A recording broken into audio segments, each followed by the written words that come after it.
Welcome to the Freak Show, fellow freaks. I'm Matthew Brockmeyer. And I'm Christa Carmen. And this is Murder Coaster.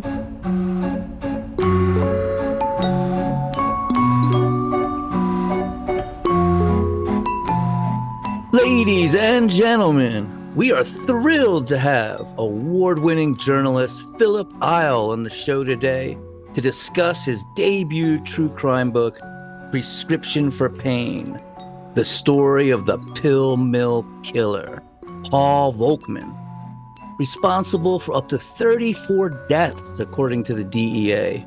This remorseless doctor, both an MD and PhD, blinded by greed, was the biggest purchaser and prescriber of Oxycodone in the nation in 2004.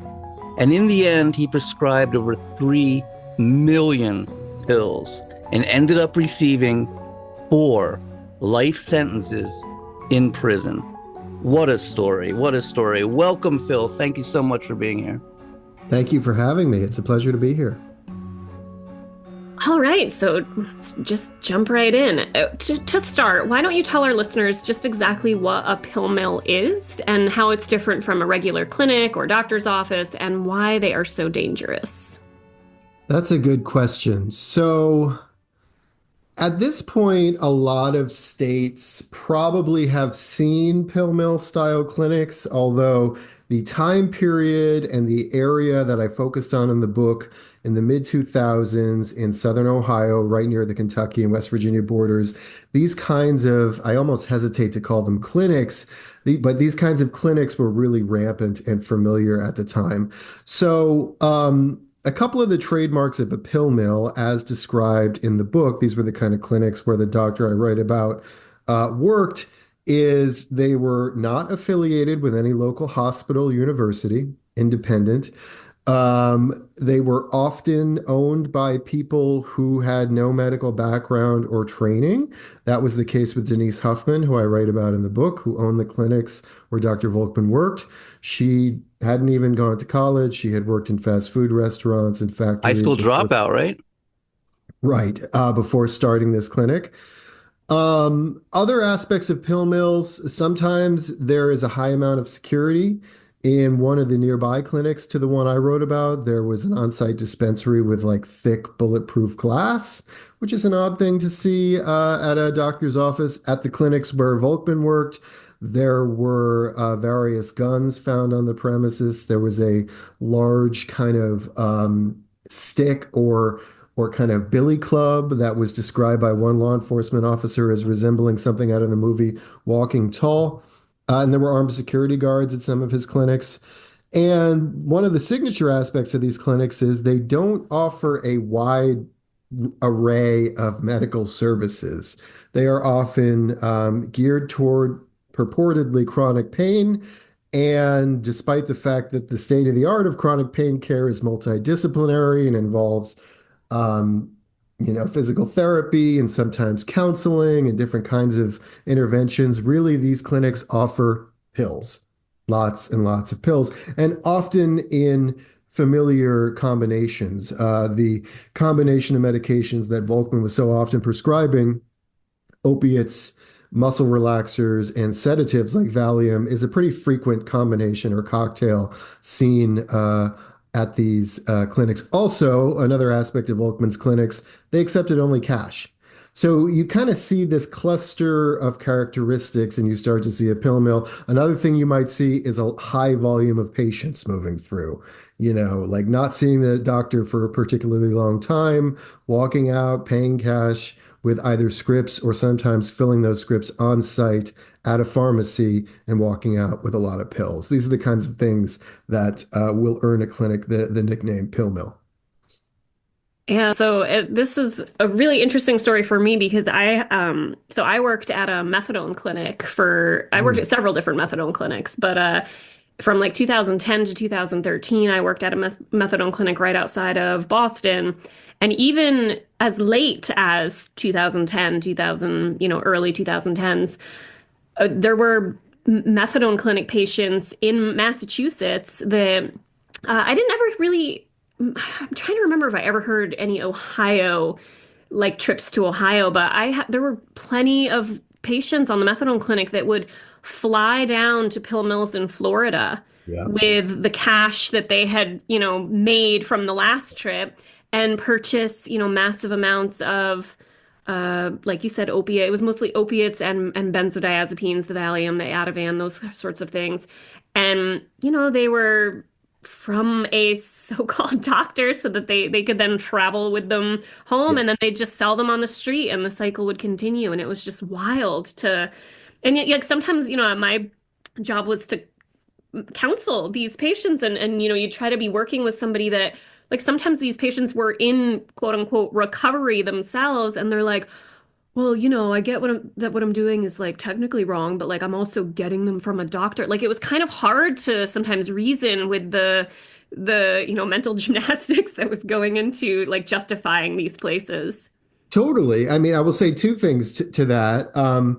One, you just reminded me of another aspect that is sometimes seen at pill mills, which is patients traveling long distances or patients, customers. One of the things about writing this story of a doctor who still maintains his innocence, but who was convicted of prescription drug dealing, is that even the words I use or prosecutors used were contested. So, like, were the people who went there patients or were they customers?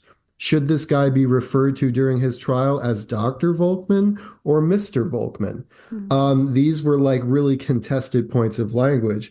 But just another thing to your point, the mental gymnastics, that came up in my story where there was at least one spouse of a patient of Dr. Volkman, a patient who wound up dying, and I interviewed his widow years later, who told me that she expressed really grave concerns about the amount of pills her husband was getting at the clinic, what she described as almost like tennis ball can style size prescription bottles. But he told her, this guy's a doctor and he says it's okay. And what can you really say to that as a spouse? So that's part of the kind of toxicity of these clinics is they have this guise of legitimacy. They're often staffed by a real doctor, and that often, I think, slows down the ability of law enforcement to stop them because they need to develop a bigger case, a more rock solid case than they might with your average, so-called street corner drug dealer. Yeah, it's such like like a sliding scale kind of thing of like some to your point, I would just say personally that like I think some people probably were patients going to try to get treatment for chronic pain and unfortunately the nature of the beast of like opioid addiction is like, they're getting something that may have legitimately been for pain first, but then they need more and more and more of it. So they, going to these places is giving them what they need. And then you have like all the way up to the people that were absolutely customers and were treating the doctor, quote, doctor, mister, whatever we want to call him, as a drug dealer and just getting massive amounts of supplies and then selling them. Yeah, I Yeah. think when you don't take insurance and it's cash only, you're not really getting many real patients. And these people are coming from all over and they're camping out and they got their coolers and they're like just, making a big huge scene too. It's like it's like being in a neighborhood that's a drug dealing neighborhood. I mean, you're getting the same kind of vibe going. Yes, I completely agree. There were so many things, Matt, that when I first learned about the case, just from initial reports, didn't pass the smell test. But as I talk about in the book, when I reached out to Dr. Volkman about an interview, and he agreed somewhat surprisingly to an interview, a lengthy interview, he had an answer for everything that were often quite plausible, if not entirely convincing. But to the cash only thing, he said dealing with insurance as a doctor was a pain in the neck. And he's probably not wrong there, right? Like there is like, He said I'm they not never going taught him how to do it in medical school. It was one of to, his big gripes. He's like, I got a PhD and an MD, and they never right, taught me how to bill an insurance company. right. There was that too. But yeah, there were so many aspects of these clinics I wrote about that did not and do not pass the smell test. And yet the guy at the center of the story, for as long as I knew him, maintains his innocence and still probably does from federal prison. Says that he's a good guy, that he's a legit doctor, that he was caring for his patients, and so on. But I think readers of my book will walk away with a pretty different impression. Yeah, Often in absolutely. true crime, we see the angel of death. It's like a doctor or a nurse who gets off on killing people. They're like basically serial killers. But Paul Volkman to me is more like the absent-minded professor of death, the Mr. Magoo of death. He's like a more bumbling and incompetent than he was malicious, which really shows the banality of evil, I think. It's and his ineptness was actually killing people before he became a pill mill dealer, right? All Yeah, the I don't malpractice suits. right. I think you're right. He isn't somebody who enjoyed or got some kind of sick pleasure out of injuring people. He wasn't a sadist. Correct. Although I think he's just as dangerous for other reasons. Because even if he didn't actively enjoy hurting people, his psychology was such that he was utterly uninterested in the harm he was causing and utterly defiant about anyone who would object to what he was doing, whether those were pharmacists, whether those were patients' family members calling the clinic, whether that was law enforcement. I mean, this guy had a number of run-ins with law enforcement in the course of this nearly 3 year span. He had the DEA come into his office and take a bunch of stuff away and spend a day there, and that didn't stop him. So he had this kind of almost monomaniacal belief in himself and belief that he was doing the right thing despite ample evidence to the contrary that I think wound up making him just as dangerous as somebody who was actively seeking out people to hurt. And as somebody who interviewed him, I saw these kind of rationalizations up close. And I saw the way he dismissed um, the responsibility for the deaths of his patients. And it wasn't even always with a consistent story. Initially, I found paperwork where he said, "Oh, a lot of my patients died because they overdosed, but these were self-inflicted because they were pain patients who were suffering and therefore had a higher risk of suicide." Later on, by the time his trial rolled around, he and his lawyers changed their tune and they said, "No, these weren't overdoses. These people died because they had health conditions that caused their death." So, yes, he is perhaps not in the worst category of like, nurses or doctors who enjoy killing people, but he's caused an enormous amount of damage just the same. And it's such a wild place to be of like if if any part of his defense is that like, I was just being a doctor and caring for patients, but yet you are so unwilling to, I mean, just like common sense, right? No, I don't know, that whole mentality of like one single doctor just I just hate that like the narcissistic I am God, I know everything doctor. I mean, the best person in any field, no matter what they is the person that like takes feedback and works as part of a team and continues learning and doesn't profess to have all the answers. So it's like, are you a doctor that is, willing to continue learning and to, be governed by the regulations of your practice, or are you something else? Yeah. Go ahead, Or- sorry. Oh, I was just going to say that down in this part of the country in southern Ohio, Appalachian Ohio, right near Kentucky and West Virginia, there were a lot of doctors in this time period and in this region who got themselves into trouble. And I read a lot about those stories. I tell some of those stories in the book. And there were a lot of stories of kind of classic vices, doctors who had drug problems, doctors who had alcohol problems, doctors who had gambling problems, doctors who, used their position to trade pills for sex. And I think if I had found one of those kind of what I'm calling like traditional vices in Volkman, it would have been a shorter book, a less detailed book. But what I found instead was a psychological portrait of a guy who was more or less in his right mind. I'm using that in air quotes. He was sober, but he had this personality of a type you described, Christa, of a lone wolf utterly convinced of his own intelligence, his own righteousness, not going to listen to anybody, won't listen to anyone in his personal life either. I talk about that in the book. I mean, he had strained or broken relationships with his family. And for this kind of guy and the situation he was in, he became really dangerous. Yeah. Work ethic can be dangerous. You know what I mean? He's got this intense work ethic, or he wants to earn, he wants to make money. And it's just like no matter what he has to do, he just goes and does it without a care, you know? I mean, speaking of the work ethic, I mean, this case was just filled with wild facts that I would have never believed if they were in fiction. One of them was that this guy lived in Chicago this whole time and commuted on a weekly basis to a town 400 miles away. So I often tell people I'm talking to at events or, in a podcast, when we're done here, go and pick out a spot on the map, a town that's 400 miles from where you live, and imagine that you were commuting there for work. I mean, in Rhode Island, for me and you, Krista, that's like Washington, D.C. or something, or That's Rochester, wild. New York. It's like it's an extraordinarily far way, to travel.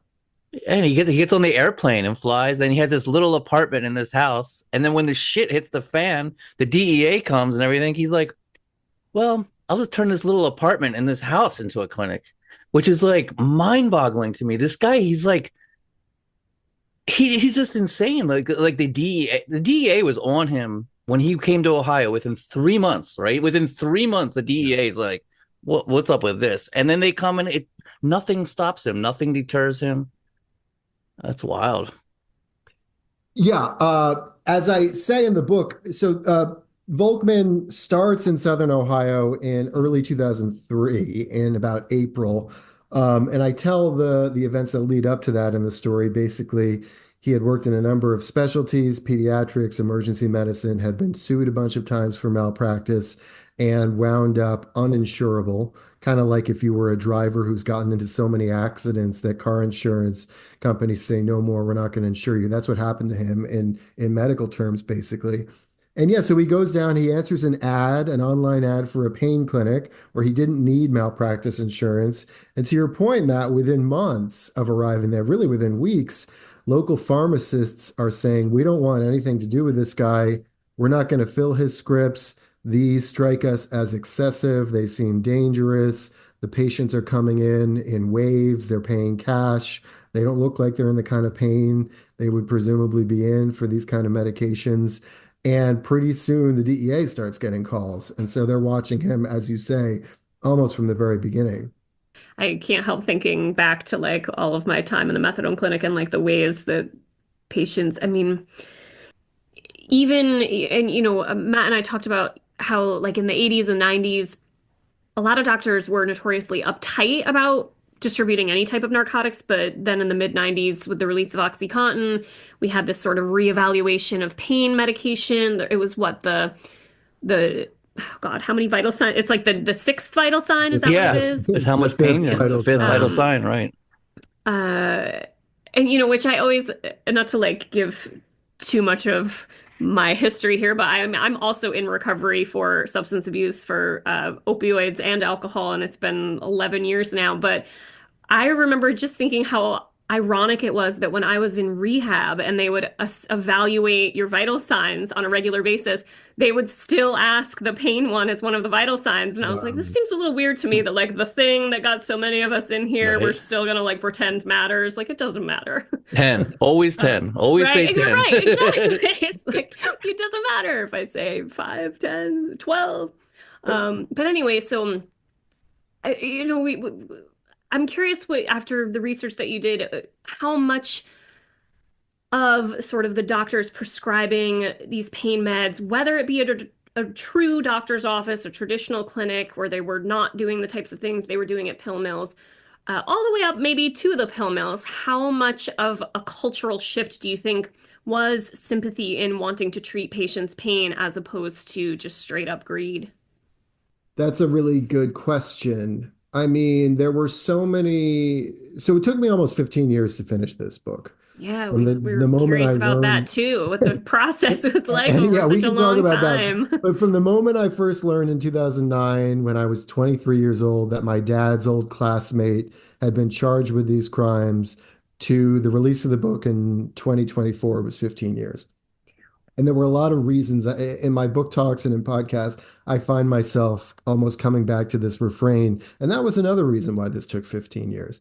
But your question just prompted me to say that. Like, that was another reason, because it wasn't just that I was writing this complex crime story. I knew that to tell the story right, I needed to situate it to an extent in its time and place.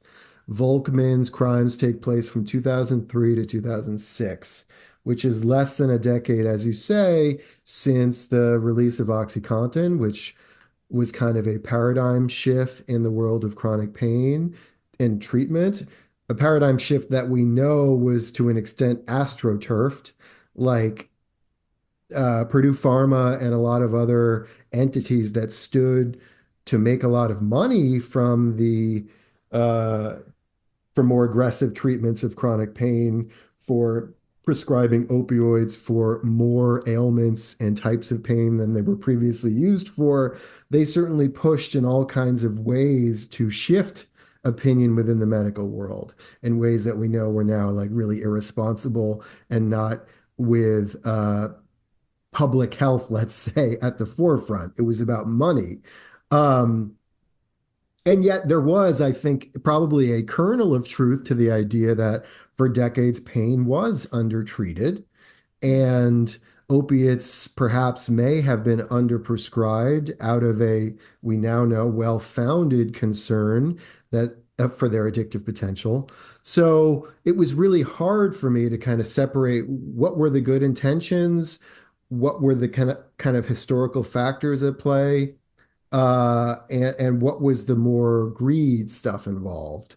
The way I describe it is this book takes place at a time and in an era when a lot of people, a lot of companies, a lot of actors made a lot of money under the guise of treating pain and relieving suffering. And who can be against that, right? That's one of the reasons it was so hard to argue against. Like, I'm not against treating pain and relieving suffering. Who is? And yet, beneath that cloak of respectability and of good intentions, there were a lot of corners cut. There were a lot of dangerous practices that people um, picked up. There were a lot of opportunities to make money at the cost of selling out your patients or your ethics. And so Volkman is very much, even though he didn't prescribe OxyContin per se, he preferred to prescribe generic oxycodone. He's very much a character of the OxyContin era, and the dangers of that era. He And I also bragged know, about selling generic stuff. He's like, "Well, I make sure my patients can get the cheapest." right, right. Such a And nice guy. Yeah. I also point out, just for the record, that Volkman was this one doctor who had a particularly interesting story and who I had a connection to via my dad. But there were dozens, if not hundreds, of doctors across the country during this era who got themselves into criminal trouble. It's like an era when a lot of doctors broke bad. This just happens to be one story. And just crazy random people opening up pain clinics. Like, what was her name? Denise Denise? Hoffman. Yeah, Denise Hoffman, like and there's so many of these random people like those twin brothers in Florida. Oh, they were wild. They were absolutely insane. Like it's just wild that these people can open up these pain clinics with absolutely no medical background whatsoever. And, since we're on a true crime podcast, I should note that there's this kind of whole subgenre of true crime, of like opiate epidemic true crime. To your point, Matt, documentaries, books. I mean, American Pain by John Temple is a great book. Yeah. Painkiller by Barry Meyer is a great book. Dope Sick, which was turned into a great series Hmm. on Hulu. I mean, there's a whole. I don't consider my book to be the first or the last word on the subject. It's such a huge story, and it's an entirely man-made crisis, the opiate epidemic. It's not a natural disaster. So there's a lot of stories to tell here, and I'm proud that my book maybe goes somewhere in a shelf next to Patrick Radden Keefe's, Empire of Pain and books like that. So we talked a little bit about the sort of the seed that sprouted into the bigger idea and how 15 years from that moment to publication. But what was the writing process like? I mean, did you have, are you one of those people that if you're working on a project, you're writing a little bit of it every day, or how much did you research first and then do how what was your process like? I mean, I feel like I could do a whole PowerPoint presentation about 15 years. There were phases. I mean, it's wild. I sometimes think of I was, I guess, about to turn 39 when the book came out, and I was 23 when I started. And I think of the book in some ways as a collaboration between me and all of these younger versions of myself because there were stages of the book. For the first couple of years, I was in graduate school getting an MFA, and I was young and inexperienced, but I had a lot of energy. And so I did a lot of my traveling out to Ohio then. I was in grad school in New York, but I would hop in the car and drive 10 hours to Ohio to do some reporting. So there was that. There was a whole Freedom of Information Act saga where I was fighting with the government for the trial evidence from Volkman's trial. Over 10,000 pages of material plus photos and videos. That took like 6 years to be fully settled and probably gave me the subject for a second book along the way. And then there was like the actual writing of the book, which really started, I'd say, in earnest in 2021 when I got the book deal. But between 2009 and 2021, I was also like had this whole career where I kind of made a name for myself as a journalist. And not just made a name for myself, turned into a journalist who felt comfortable taking on the responsibility of a story this heavy and a story this complex. I was a true crime fan from the start. In When I was in my early 20s, I had read In Cold Blood, and that book was a big inspiration. But even though I saw that there was a story here, I wasn't anywhere near ready as a person or as a writer to complete this story. So I am grateful for the time it took. And I'm grateful that I had an opportunity to kind of slowly build up through other projects to the level of seriousness. I mean, for me, and I don't say this in a self-glorifying way, I don't think there's any bigger responsibility for a nonfiction writer than one, to tell a story of a crime, and two, to tell the story where real people died. Like, Mm. if there's any story you don't want to mess up and you don't want to write in a way that's going to cause undue pain or be unfair to anyone, it's that. So I, Yeah. I was scared to push this across the finish line, and it took me a long time. And then by the time 2021 rolled around and I finished my book proposal and I got a book deal, then it was time to just kind of put everything into a pile that I had collected over the years, answer remaining questions that I didn't have answered in my reporting, and write it all up. And from that point on, it was basically a full-time job, more than a full-time job to get it across the finish line. And according to some people on Goodreads, I didn't cut enough. So, um, Don't read the reviews. You did an excellent job of memorializing the victims, of telling Mm. their stories. well, thank you. I mean, I didn't want to get that wrong. And that was really important to me. I've read a lot of true crime books. I've watched a lot of true crime documentaries. And I know that it's not a perfect genre. And one of the ways it can go bad is when um, storytellers are kind of flippant about the real people involved or don't spend much time talking about them or speak about them only as victims in kind of two-dimensional ways. So I really didn't want to do that. And I've been really pleased that people have responded to the way I spoke about the victims in the book. Yeah, I'm seconding what Matt said there. I also wanted to know if you wanted to talk a little bit more about your father's really, so he, just for our listeners, the pill mill killer started off as sort of this nerdy valedictorian of his high school, and he was friends with your father in college. So did you want to talk a little bit about that? Sure. College and medical school. They went Right. to school together for 10 years, first at the University of Rochester in the mid and late 60s, and then at this MD PhD program at the University of Chicago.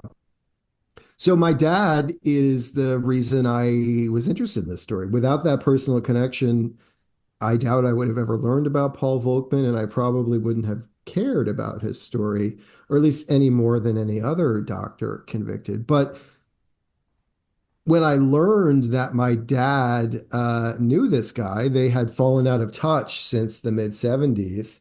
And then Paul had called my dad out of the blue in 2008 when his wife passed away, and my parents had gone to her memorial. And that was the point when my dad learned what had happened to Paul. He was under indictment. When I learned about this, I tried to convey in the book my surprise and my fascination because my dad, who's still a practicing doctor in Rhode Island and Massachusetts, is a really kind of soft-spoken, nerdy guy. I think beloved by his patients. He treats people with endocrine issues. He's an endocrinologist. He listens to classical music. He reads books. He doesn't swear. He doesn't drink or do drugs. He's like a really nerdy guy.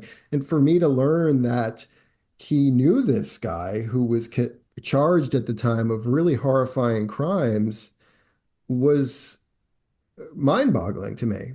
And that's what drew me in. Knowing that connection, knowing that these two guys had once been so similar on paper and had gone in such different directions, but also not knowing any of the steps at the time of how that had happened. It was a real mystery of what happened to Paul Volkman from the time he and my dad kind of parted ways after graduating from med school up until 2007 when he was indicted. So I talk in the book about how it was kind of that combination of foreignness and familiarity. The foreignness in terms of this guy had a life that was so different from my dad, but the familiarity of on paper, these guys once seemed so similar.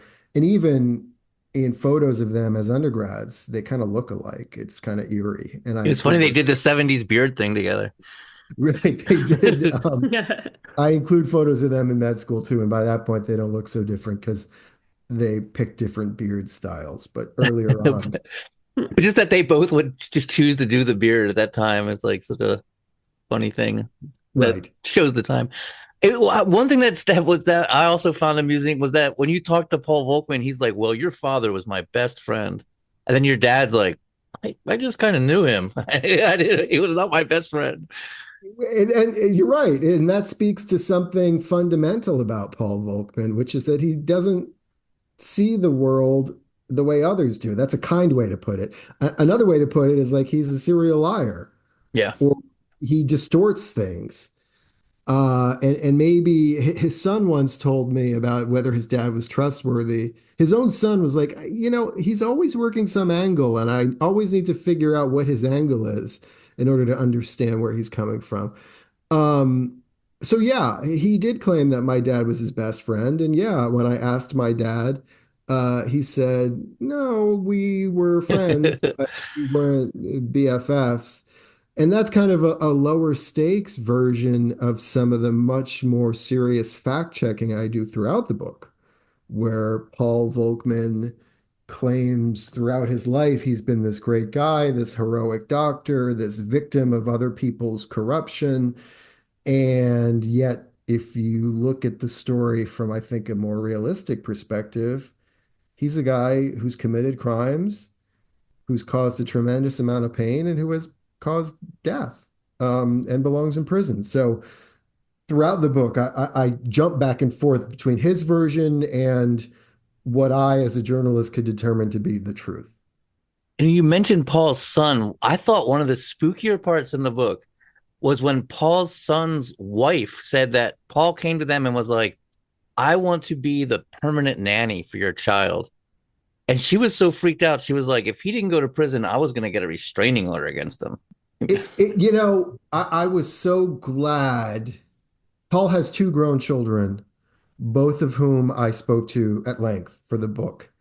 And I'm so glad that I was able to connect with them because it was one thing to show all the ways Paul's story of his professional life was unreliable, but in order for my readers to try to make sense of this guy and his story, but to have that kind of testimony from his personal life that his son was estranged from him, that his daughter-in-law was like personally scared of him, and that his daughter would later become estranged from him. That was really important for me because it was daunting for me to write the story of a much older, more experienced, more qualified guy who basically says everything that I believe to be true is false. Like that was a scary proposition. So I wanted, not that I sought to bring Volkman down, I just wanted the truth. But once it became clear how dishonest it was really helpful to me to have all of these different people from different parts of his life be able to weigh in so I could present that uh, reality to my readers. And he was blatantly trying to manipulate you as well in the beginning, saying telling you how the book was going to be written and what he wanted you to do. Yes, I think there's little doubt that he saw me as an opportunity. That when I knocked on his door or sent him a letter as it happened, explaining who I was, that I was interested in telling the story, that I was a journalist, that my dad was his old classmate. He more or less told me that he saw it as an opportunity to get his story out in a way that was favorable to him. I never promised him that. I never said I'm here to be your PR guy. I'm here to be your champion. But he saw me as that because of who he is, and I think he genuinely thinks that anyone who sits down and listens to his story will absolutely come away seeing it like he does. That's just how he views things. He's blinded by his narcissism. Yeah, I Yes, think that's that is. like what I kept thinking in my head too. Oh, goodness. The thing that was wild, I've had surgeries, I've had broken bones, I was a skateboarder, I used to always hurt myself. I have been prescribed all kinds of opiates. No one has ever been like, here, why don't you have some Xanax with it? Like, why would you give an anti-anxiety medication? And every one of his patients. And to me, that is a very deadly cocktail. I know a lot of people who've passed on from an overdose, and it's like Yeah, same. the opiates they knock you out, they fuck you up, and then you're like kind of dying almost. Your breathing's going, you're not breathing, your breathing's slowing down. And the Xanax is there just crippling you, making you not want to wake up. I mean, I think that is such a deadly combination. It's so crazy that he would just hand them out without even people asking. And don't forget the muscle relaxers, which he was also prescribing Wait, like Soma, is that what it was? Yeah. advising people to take. You're right. Full stop. This is a dangerous combination. And I was glad that because this case went to trial, there were plenty of experts who testified about the danger of prescribing them in conjunction with one another, whom I could quote, and other experts, pathologists and coroners, who could explain actually what happens in a person's body when they take these things and overdose. At the same time, because Volkman admitted virtually no error of judgment, no fault, I could also quote him, and he's quite bright. He has an answer for everything, and quote his rationalization for why he prescribed them. According to him, the people who came to his clinics were all people who were suffering really badly from long-term painful ailments that they had not gotten satisfactory treatment of from other doctors, sometimes multiple other doctors. These were people, according to him, who had basically lost any semblance of a normal life due to this pain. And virtually to a person, he said they all required opiates to ease their pain, Xanax to help them sleep. That's what he said. I mean, Now, Xanax to help you sleep. There's way better sleep aids. You know Right. what I It's like mean? Xanax to help put you in a coma. Right. Put you in a 2-day blackout. right. And so, yes, I mean, my whole book is kind of written from an attitude that you're describing of like, what? How is this possible? And ultimately, what I tried to do, I think, and you guys can maybe weigh in on this, it makes for a less compelling type of book or film when the storyteller's jumping in front of the camera every other minute to say, isn't this crazy? Isn't this guy evil? I prefer to just kind of lay it all out and allow people to weigh in, experts and so on, but just to show people, to allow them to have the experience while reading of thinking, well, this is crazy or this is dangerous, rather than kind of, and to show that ultimately in a court of law, a jury didn't buy it and a Yeah. No, judge gave him, this extraordinary sentence of 4 consecutive life terms. which is insane. And part of me is like, just to play devil's advocate, like, because the pharmacist that was helping, he found the pharmacist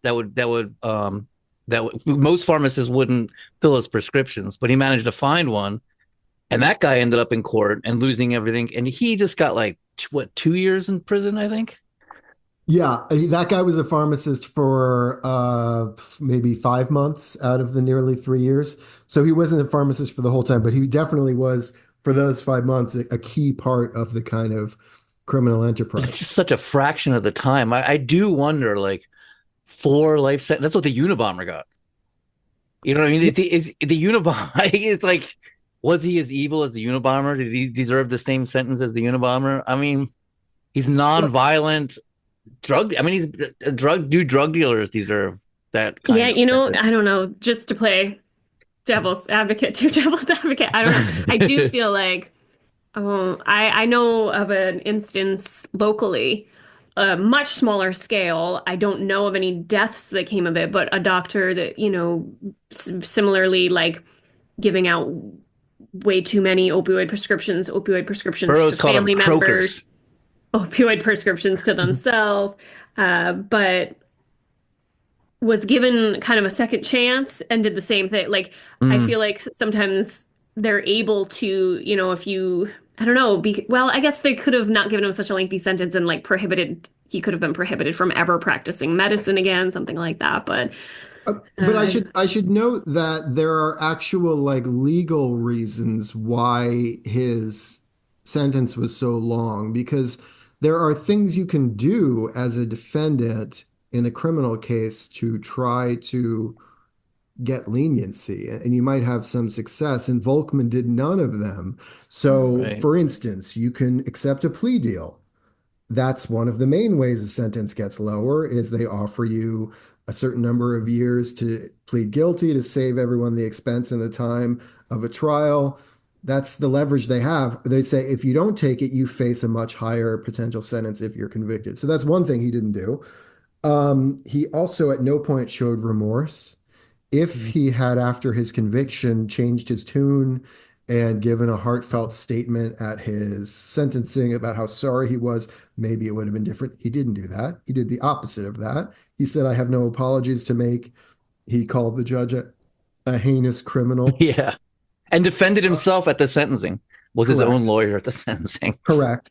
Never smart. And I also think that I mean, there was the fact of for a guy with an MD PhD who did this kind of conduct, the he or she should have known better factor is kind of off the charts. He couldn't claim any kind of ignorance, like I didn't know what I was doing. So that was an aggravating factor in the sentence.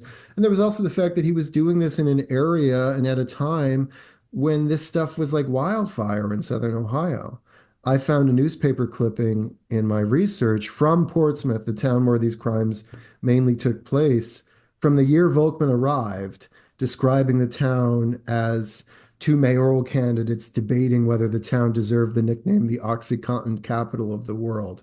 So that was the environment this guy waltzed into and started prescribing so freely. So there were so many factors that I think prompted the judge to really lay the hammer down here. One description I saw in the book was a pill tsunami. Yes. yeah, oh my That God. and that's part of the bigger picture. It isn't just what we were talking about with Christa earlier about the context of changes in the medical world. There's also the kind of medium height context of this particular area where Volkman was one of a ton of doctors before him, after him, who went to prison for very similar crimes. And I think it's so Yeah. important to show the readers that because it's one thing to listen to his story of supposed innocence in his apartment in Chicago, it's quite another thing to go down to Portsmouth and to see the devastation with your own eyes, to hear how many people have stories of loved ones who have died or have gone through rehab, and to ask those people, was it possible this guy running one of these clinics was actually legit? So I tried to convey that in the book. He was so callous. He called them ignorant hillbillies. So Oh my rude. God. Not only did he call them hillbillies, he called them that in a job application email to the Cleveland Clinic. He referred to his patients as hillbillies, To the which Cleveland Clinic, like they're gonna like that. You know what I mean? They're like the most I think that speaks to who he is, though. He thinks, right. I'm a world-class doctor. I'm talking to a world-class institution. I can speak freely. And it's very telling that he would refer to his patients as hillbillies. And that was understandably, that email was presented as evidence during his trial. I like the doctor who was a Seventh Day Adventist and would give you a free refill if you bought his book about the coming rapture. I mean, Freaking nuts.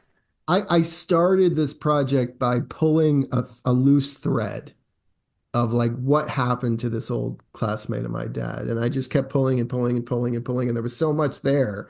There was this town of Portsmouth. There was Paul Volkman. There were these other doctors, one of whom you described, these wacky kind of every variety of down on their luck or corrupt or otherwise unfit for normal medical practice doctors wound up in this place. And it was important for readers to see that too, that this was an area that became kind of a funnel for doctors who had kind of gotten in trouble elsewhere or maybe couldn't land a job elsewhere. And one of them was this kind of doomsday preacher guy doctor who did sketchy stuff at the clinic before Volkman arrived.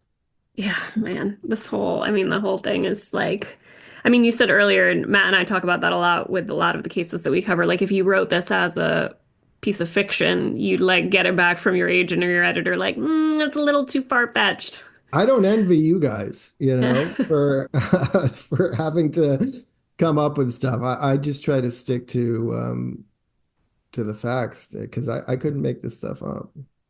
Well, today pill mills have faded out pretty much, but we're in the midst of a huge fentanyl crisis. I mean, it's just out of control. This stuff's everywhere. You see it as a direct connection, right? You think? Yeah, and it's not just me. I mean, who knows if this data is still up on the CDC's website because they seem to be taking everything down. But if you go to the CDC and you look up the graphs of deaths from the opiate epidemic, they lay it out in three stages. There was the first stage of prescription drug related deaths that kind of kicked things off, that got the ball rolling. And I think it's a result probably of the crackdown on those sources of pills. The many folks who were by that time addicted turned to heroin, which was probably easier to access, cheaper to access. And a lot of the deaths for a period of time moved from prescription drug related to heroin related. And then heroin gave way to the fentanyl crisis. So it's kind of a chain reaction. And I don't think, and I think this is supported by kind of public health research, you wouldn't have one without the other coming before it. The prescription drug opiate epidemic led to the heroin epidemic, which led to the fentanyl crisis, which is partly why I think the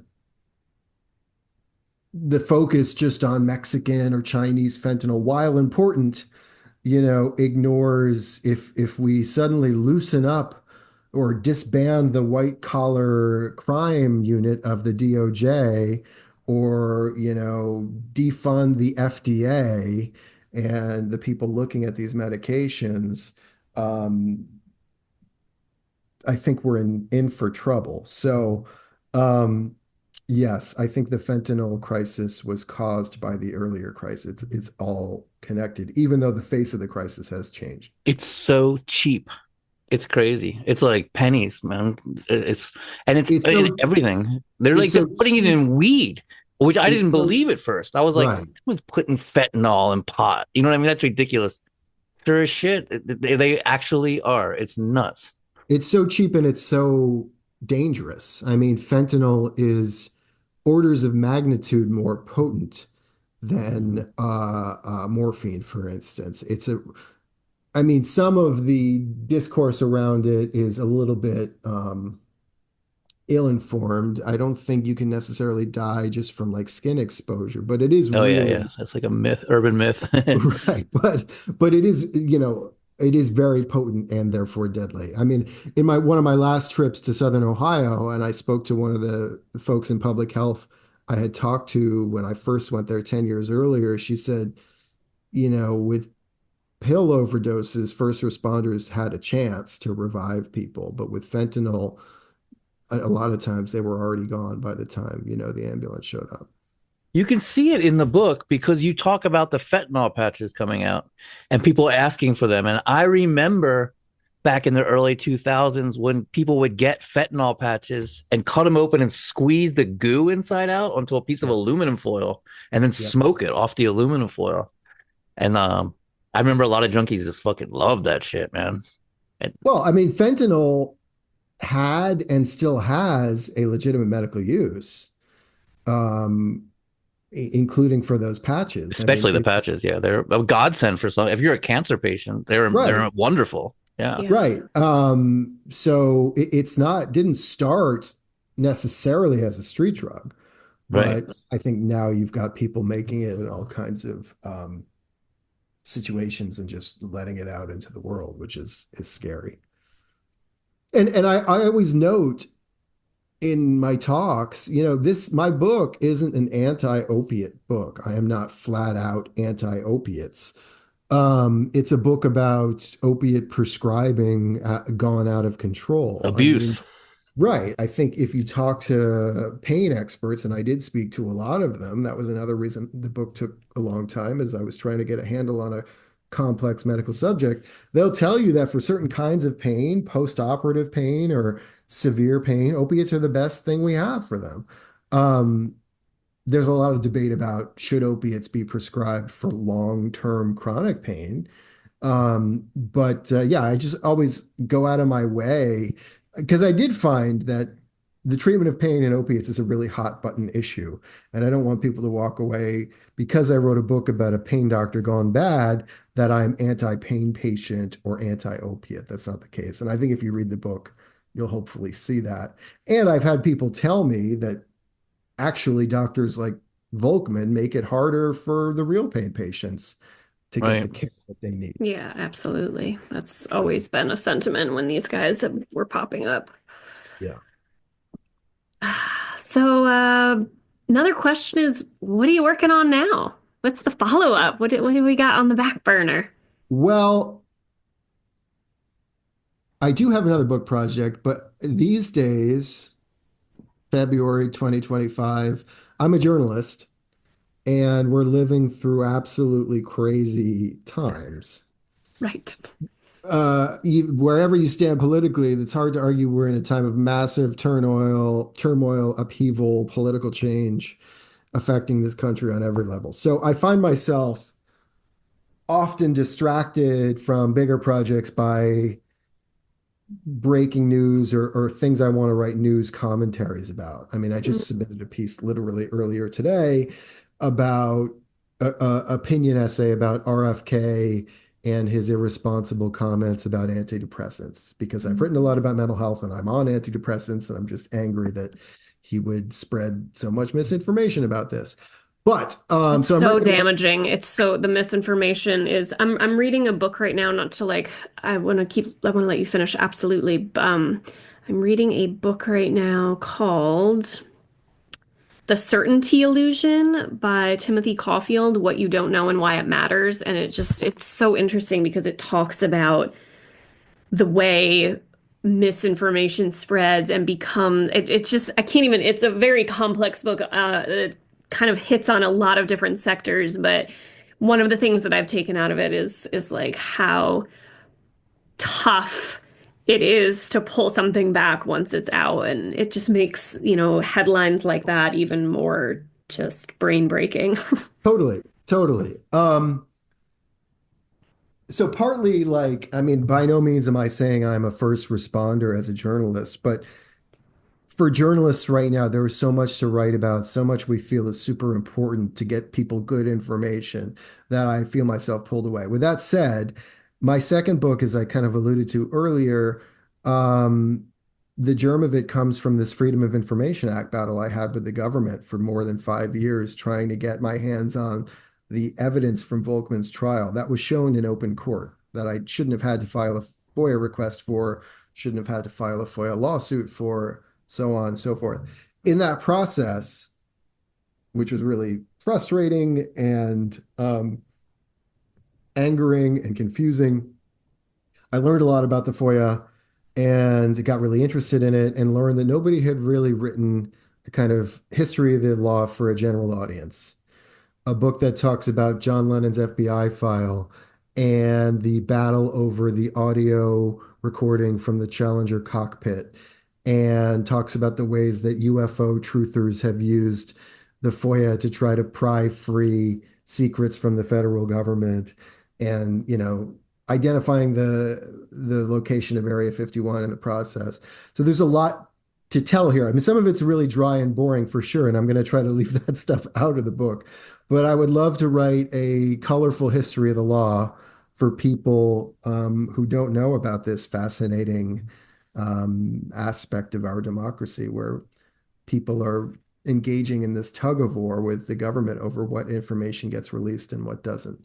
So that's what I hope is book number 2. But in the meantime, I'm probably going to be writing shorter reported pieces, op-eds, and so on. So it'll be a while.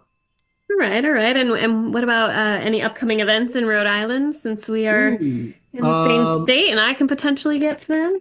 that's a great question.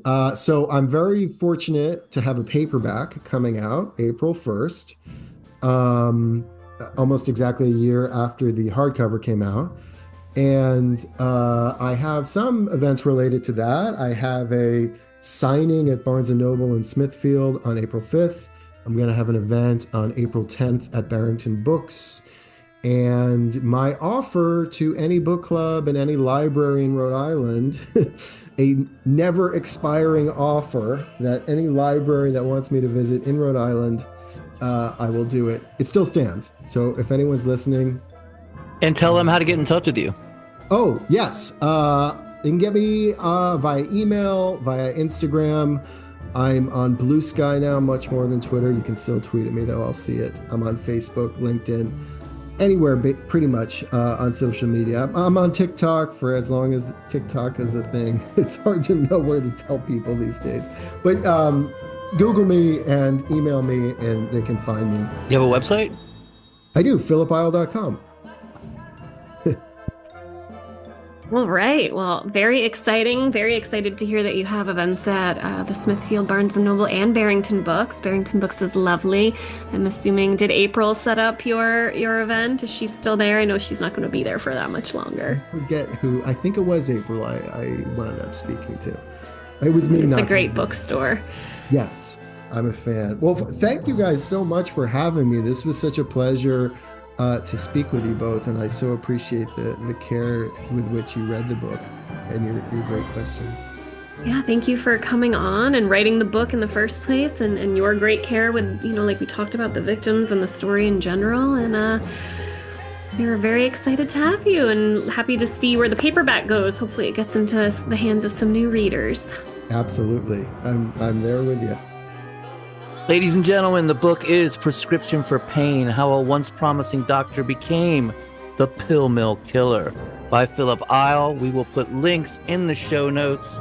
Thank you so much, Phil, for coming by, and we will catch all of you later sometime.